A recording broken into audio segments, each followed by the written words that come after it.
Yo, a load of information, yo. Yeah. Remember what I was telling all of you about these puppeteers, these puppet masters controlling the industries, corporations, music business, Hollywood, the whole game, the movie industry. Look who's been running the stuff. Look at the accusations of the people at the top of the businesses. Child molestation, rapists, all of these things. You know what I'm saying? Look at all of these people throwing up the same signs, using the same codes. Pay attention to these things. And I talk about it all the time because, you know, I'm in the music business, so I had to figure out why when we make independent music, it doesn't get a chance to get charted. Order. And as always, provoking thought. I hate the way they portray us in the media. If you see a black family, it says they're looting. See a white family, it says they're looking for food. And those are my people down there. So anybody out there that wants to do anything that we can help with the setup, the way America is set up to help the poor, the black people, the less well off as slow as possible. George Bush doesn't care about black people. It's you liberals who have lifted them up, Howard. Paul, you conservatives make a mistake. You can't afford to strangle hope in people. Without hope, people become dangerous. No, Howard, you liberals have let them invade our society. You give them jobs, political jobs. Paul, you missed the point. It's only the smart ones we move up. That makes it even worse. No, we have to move them up. If we leave a smart one in the ghetto, he might develop into a leader against us. But if we raise him up into white society, we neutralize him. He feels compelled to try to act like us. He loses his identity and his racial anger, if he has any. He becomes alien to his brothers. They realize he sold them out and they grow to hate him. He becomes worthless to them and safe for us. No, thank you. In fact, in his love for the creature comforts, except for his color, he's become one of us. Black people in this area of the world, we can say that there's no such thing as black culture. What there is what the system of racism, white supremacy, programs black people to do. You see, in other words, if the system of racism, white supremacy says, you are not going to be scientists. You are not going to respect sex. You are not going to be highly functioning doctors and lawyers and teachers. You are not going to have stable family life. Now your role is to entertain me. So you can jump up and down and sing. You can dance. I'm not going to allow you to have stable communities. Because if you have a Tulsa, Oklahoma, I'm going to burn that down. And yes, you're good at sports. You can do that in some venues. I've never heard anyone say, why are all those black dudes in the NBA? Because they're better at dunking, just like Jews are better at whatever joke my Jew writers come up with. The suits from the record company just got here.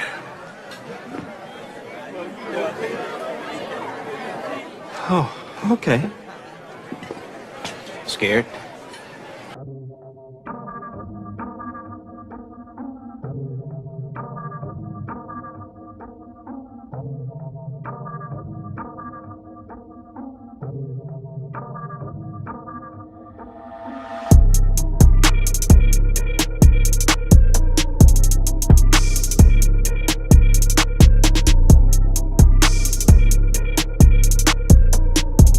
Culture, because that's who always ran Hollywood and the media, and that's the images that they put out. So you remember those movies back in the 70s when them cats was, jive, all the over exaggerated, that old jive talking and what's up, turkey, and all. That was their idea of what a black man. They basically wanted to strut like a peacock. When the brothers, I remember years ago, Robert Townsend put out a movie, and he showed that this is what they have to do in Hollywood, where they'll tell them they don't want the intellectual, they want you to play the stereotype. They want to be cool. They are impressionable. And they have the cash.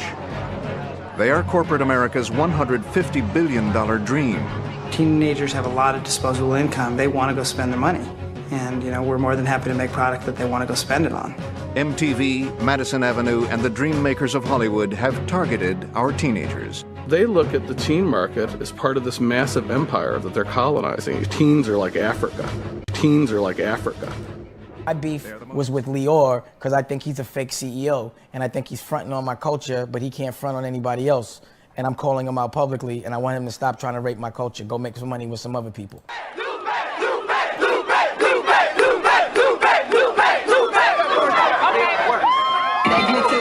that, but why we gotta wait for the CD then? Because don't you want it real good?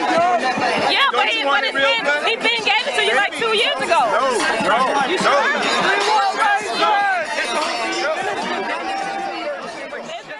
They have people that their job is to create beef. They have people that their job is to create beef.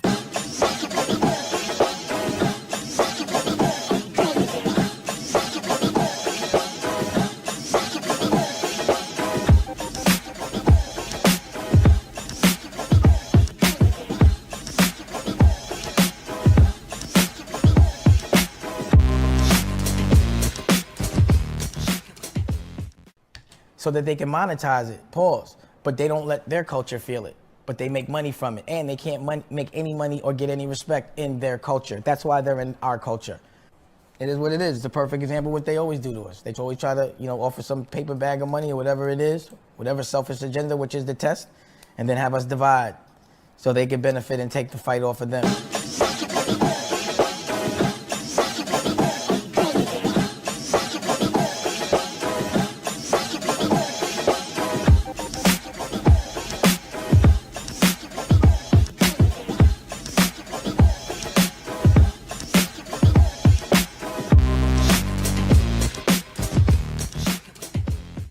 Never had a beef with Jay. Always with Leroy and his whole crew. He's the one that ruined Rockefeller. I think it's fair to continuously make money off our culture, not make money off your own culture, not use any of your money to help our culture, but use the money you make from us to help your own culture, and then not to give the respect to the people that are the DNA of. Call Kevin Lowndes. I don't think I've ever seen a Leroy Cohen interview. Exactly. Of course you don't see. Of course you don't see the puppet master.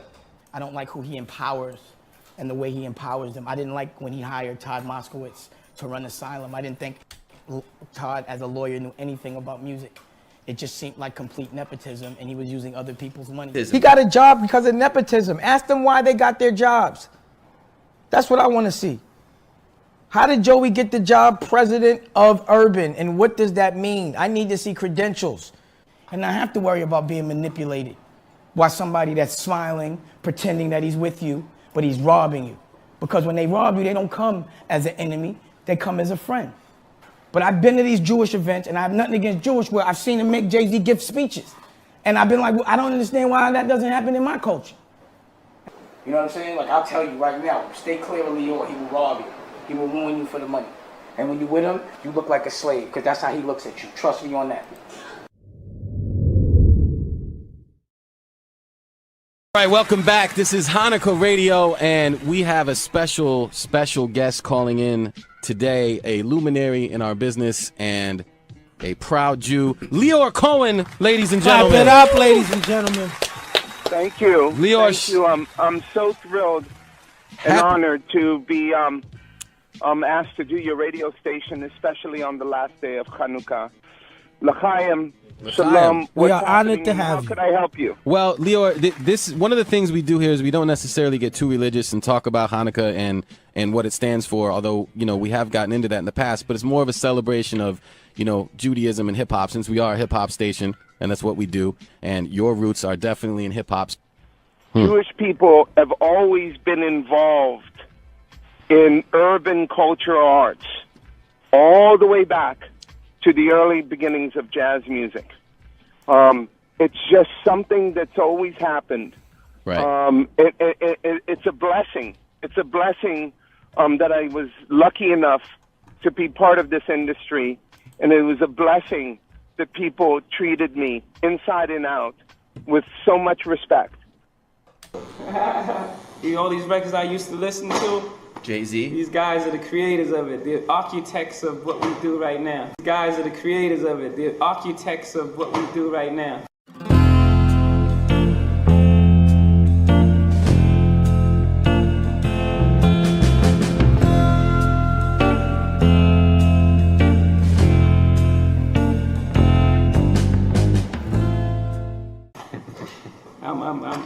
I'm just fortunate, man. You want to take this?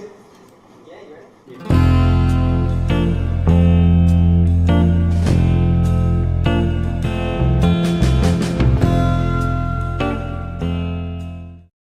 The Washington Times sent journalist David Mills to interview Professor Griff. A number of topics were discussed, but when the article was published, all the attention focused on one sentence. Griff reportedly told Mills, "Jews are responsible for the majority of wickedness that goes on across the globe." With the media scrutinizing their every move, it was a PR disaster. The resulting fallout threatened to end Public Enemy's career. It wasn't the first time Griff had brought up contentious issues in the press. The band often discussed ideas about how to regain a consciousness for African Americans. And this often spilled over into the black community's relationship with other ethnic groups. But this quote was indefensible. Did he really say those words, or were they taken out of context? The way it was kind of put out there was definitely not my sentiment. Never had this hatred for Jewish people.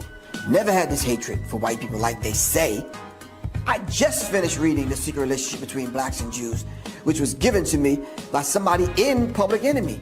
This conversation was going on all the time about the control and who owns these companies and you know, why all this group of people always doing this and controlling that and having this kind of influence. And that talk went on all the time, every day.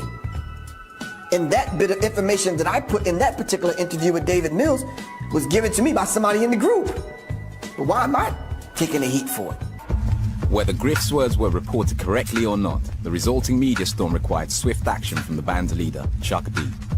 I remember being around at that time, you know, and how tough that decision was for Chuck. It was difficult.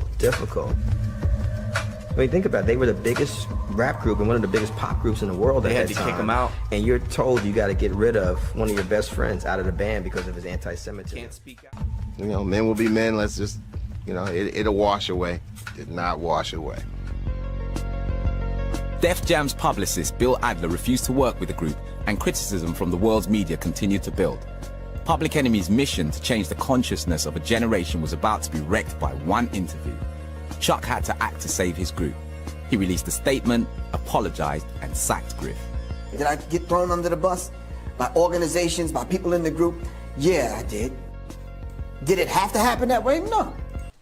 So Griff started to do an interview with David Mills, a black guy, and they're talking about, you know, he brings up the issue of what's going on based on the Israel-Palestine day, and they start talking about these areas of conflict, but also what had happened in the music business and how black people are still like kind of ass down, and how also other people and also Jewish people happen to be running the music business. And what's up with the equitable shake here and the emergence of even hip-hop? Where's the equality here? Well, David Mills they got into some good discussion that took a wrong path, especially when David Mills' girlfriend, who was white and Jewish, came into the room, and she started like, was white and Jewish, came into the room, and she started like, that was his girlfriend. Yeah. And then that, you know, so when I came back to the hotel, I saw Griff come out of the elevator like, yo, I mean, I got into it with this dude. I don't know if you can be having. I said, man, I'm tired. You go to bed. It wasn't until Spike Lee started getting some pressure. Spike Lee said, yo, man, they're going to pull this movie.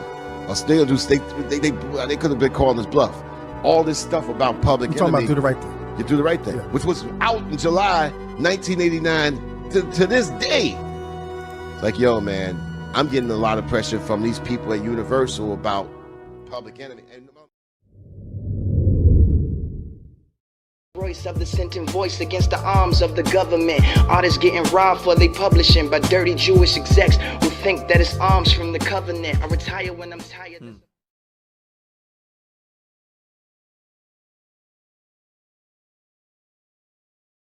He responded by defending his choice of words before eventually saying that he was going to call it quits due to the backlash regarding his choice of words. He tweeted, "I get the hint, God. You Lupe fans, it's been fun and I hope you've had fun. I'm officially not releasing any more music. Album's canceled. Getting beat up for telling the truth is not how I plan on spending the rest of my life." On Wednesday, Lupe returned to Twitter and once again caused a stir when he decided to call out a couple of record executives for wronging him early on in his career. He started things off by accusing former Warner Music Group CEO Leroy Cohen of refusing to honor one of the first contracts he signed when he agreed to become a part of Atlantic Records prior to the release of his debut album, Food and Liquor. Leroy Cohen told me he may not honor the terms of an existing contract unless I signed a contract which changed the terms of the existing one. Fiasco then continued by accusing Atlantic Records CEO Craig Cowman of negotiating a deal that stripped him of his publishing rights to his hit song Airplanes, a song that ultimately ended up becoming a hit for rapper B.O.B. Wow. He wrote, "Craig Cowman once negotiated a deal in secret which said I agreed to give away 85% of my publishing rights to the song Airplanes to his producers." He also accused Cowman of trying to convince him to sign an unfavorable 360 deal. Craig Cowman brought me my 360 deal while I was half naked recovering from pneumonia in a hotel room in LA. It was surreal. And Lupe didn't stop there. He fielded questions from fans about his early experiences with Atlantic and explained why he wasn't able to get out of his contract. He blamed it on the Jewish lawyer he hired and accused him of trying to steal money from him. "The Jewish lawyer I hired to get me off Atlantic was more interested in taking 5% of everything I did. He sent a bill for $100,000, which represented 5% of the concerts I did while I had him on retainer, concerts which he never handled contracts for. He said, 'What are you gonna do? Sue me? I'm a lawyer, I'll win.' He then felt so guilty he offered me 10% of my own money back." Lupe ended his Twitter spree by circling back to the controversy that his comments on NERD caused and defended them for a final time. He tweeted, "I don't tolerate real anti-Semitism, but I will not stand by as injustices based on a doctrine of chosen and divine rights are perpetuated." As of this report, neither Cohen or Cowman have responded to the accusations leveled by Lupe, and his Twitter account has been locked and made private. It's still yet to be seen if he'll stick with his plan.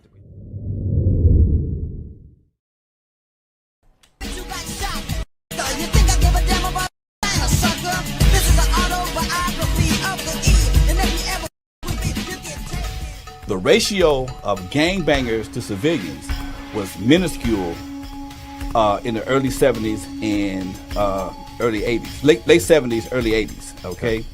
Right after NWA, now I've been in the club business all this time, and I stopped making records. Went back to my second career, which was nightclub owner.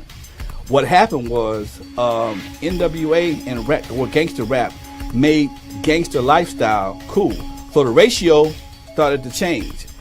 Everybody was a gangbanger. It used to be 5% gangbanger. Everybody became a gangbanger. So now you got 95% gangsters, or 90% gangsters, and 10% civilians.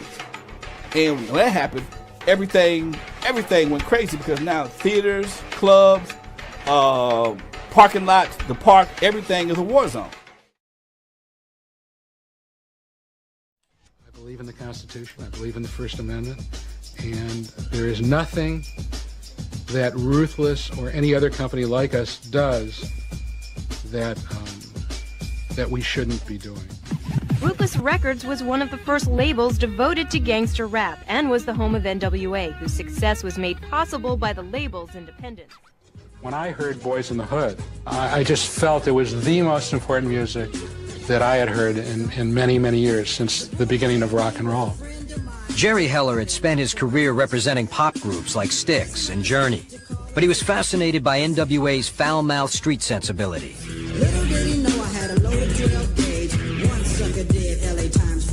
Convinced he had found a diamond in the rough, Heller says he left his other clients and helped Eazy-E start up a label they called Ruthless Records. Nobody that I took the records to for the first 9 or 10 months ever thought that this would get any airplay. Ultimately, Heller persuaded Priority Records to distribute NWA's first LP, Straight Outta Compton. And was Jerry Heller involved at that point also? Yes. He was, Okay, but what a lot of people don't know is like we came in a transition point of Ruthless Records because Eazy-E had fired Jerry Heller, you know, and he started bringing all new people in, you know, and this is right before he got sick and passed away. He had fired Jerry Heller and he brought all new people in to run his company because I guess he found out it was some underhanded, shady business going on up under his nose that he didn't know about. We were even there, the same secretary that had Eazy call us back. We went to the office one day to pick up some money, and you know, she was like, y'all y'all wait right here because Jerry is not so happy in the office right now. You know, and she was like, y'all just wait right here because you know Easy just fired him. Right. And we was like, damn. So yeah, it was going down. It was Allegedly died of AIDS. Well, no, he did. I think he that's died of AIDS. Yeah, it's confirmed. Allegedly. You think it was something else? This might be alleged. Yeah. The way he picked, but I ain't getting into that right now, Jay. Oh. I got my own theories. You know what I mean? Me too. But What? I've never heard these theories before. I thought it was just I mean, it was crazy though because we was hearing like it happened kind of fast. Didn't it? I was kind of thinking like, who doctors did he go to? I think it was Jerry Heller's doctors that he went to, and he had just got fired. So I'm like, I don't know, but this don't even look conspiracy. You know and then what I mean? it's like you know, like you could. You know, we all seen people with full-blown AIDS, and when they're about to die, you know, they look like they have it and they're about to die. Now, you can have HIV and you can still look healthy, you know what I'm saying? But, and you don't even know you have it. Right. Dude had full-blown AIDS, and he looked like he regular. He was like, still had his weight, still cocky, still looking like a regular dude, and it just came about all of a sudden, you know what I'm saying? I mean, he was wrestling with Big Wish, you know what I'm saying? Like, going at it with Big Wish, so the dude was strong, cocky, man, really built like a little tank, you know what I mean? So, you know, it's just theories, you know. Did you read Jerry Heller's biography that he wrote, or autobiography?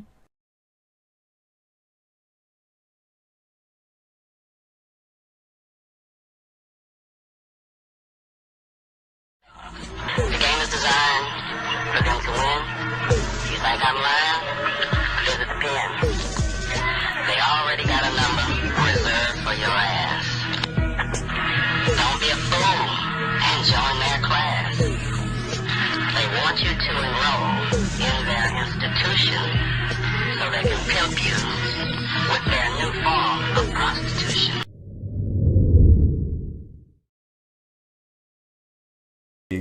Respective companies we represented had invested in a very profitable industry that would become even more rewarding with our active involvement. He explained that the companies we worked for had invested millions into the building of privately owned prisons and that our positions of influence in the music industry would actually impact the profitability of these investments.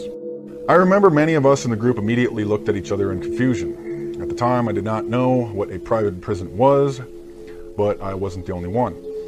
Sure enough, someone asked what these prisons were and what any of this had to do with us. We were told that the prisons were built by privately owned companies who received funding from the government based on the number of inmates. The more inmates, the more money the government would pay these prisons. It was made clear to us that since these prisons are privately owned, as they are publicly traded, we'd be able to buy shares. Most of us were taken back by this. Again, a couple people asked what this had to do with us. At this point, my industry colleague who had first opened the meeting took the floor again and answered our questions. He told us that since our employers had become silent investors in this prison business, it was now their interest to make sure these prisons remained filled. Our job was to help make this happen by marketing music which promotes criminal behavior, rap music being of choice. He assured us that this would be a great situation for us because rap music was becoming an increasingly profitable market for our companies, and as employees, we'd be able to buy personal stocks in these prisons. Immediate silence came over the room. You could have heard a pin drop. I remember looking around to make sure that I wasn't dreaming and saw half the people with dropped jaws. And then, of course, the 90s came in, and there was too much consciousness going on in hip-hop at that time for the powers that be. And there was too much consciousness going on in hip-hop at that time for the powers that be. We all agree tonight, all of the speakers have agreed that America has a very serious problem. Not only does America have a very serious problem, but our people have a very serious problem. America's problem is self-destruction. You're headed for self-destruction. Self-destruction. You're headed for self-destruction. Self-destruction. You're headed for self-destruction. Self-destruction. You're headed for self-destruction. Well, today's topic, self-destruction. It really ain't the rap or the audience is bugging. It's one or two suckers, ignorant brothers, trying to rob and steal from one another. You get caught in the mid. So to crush that stereotype, here's what we did. We got ourselves together so that you could unite and fight for what's right. Not negative cause. The way we live is positive. We don't kill our relatives. Pop, pop, pop, when it's shot, who's to blame? Headline, front page, and raps the name. MC Delight here to state the bottom line. The black on black crime was way before our time. Took a brother's life with a knife as his wife cried, cause he died of trifling death when he left his very last breath. Was I slept, so watch your step. Back in the 60s, our brothers and sisters were hanged. How could you gangbang? I never ever ran from the Ku Klux Klan, and I shouldn't have to run from a black man, cause that's self-destruction. Yeah, it was self-destruction. So here comes gangster rap. All right. Take off the medallions, you know what I mean? Stop all that peace and unity and let's do some hoes and cocaine and gangbang. At a time, if you were a conscious rapper, you couldn't even get a record deal anymore because hip hop wasn't going that way no more. And that's directly from that gangster rap era, that gangster rap mentality, and the people who were in charge of hip hop at that time. They totally deaded the cultural side of hip hop. I mean, everything De La Soul, done. Tribe Called Quest, done. I mean, all that, done. So 1, 2, 1, most people didn't know me. Not a striker, I defend like a goalie. No silver spoon, I was raised like Mowgli. I was the one that made the junior don't know me. Blessed with the gift that was given by the holy. Back with revenge, call me Shinobi. Best you repent before my bars kill you slowly. Catch your breath, me, I'm a beast on the track, so forget the rest. Just a freestyle while boom blazes on the zest. Keeping it old school like a Tribe Called Quest. Tribe Called Quest, done. I mean, all that, done. I mean, yeah, it's still stuck around, it permeated, but they changed the whole landscape of the entire music. NWA, I thought they were great for what they were doing, but I thought they was a definite detriment to our people, the message they were giving out.